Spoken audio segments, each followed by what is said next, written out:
我们先在这边跟我们的讲座合影拍照，谢谢，中间请。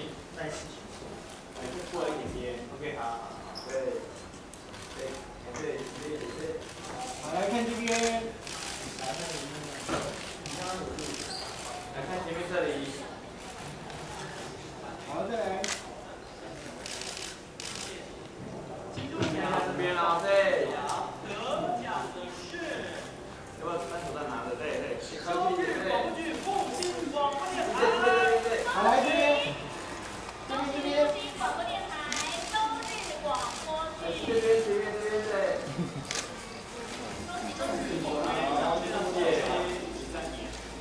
黄老师，谢谢。来，我们再跟大家分享一下，因为其实我们这次能够透过我们金钟奖，能够把客家文化再做一次这样的推广，其实非常有意义的。那可以跟大家分享一下我们得奖的感觉。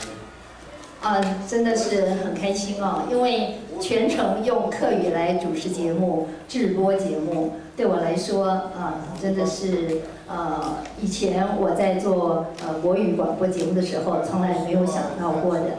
可是这些年来，在客语的节目当中，我发现，这个客家文化真的好浩瀚哦，我挖都挖不完呢。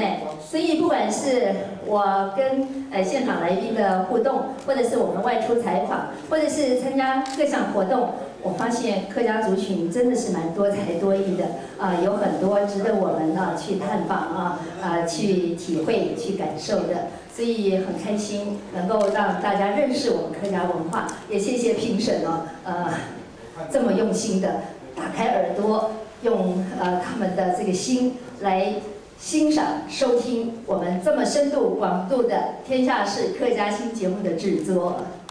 好，恭喜王老师，也恭喜汉声广播电台。好，谢谢您，谢谢。好，我们先。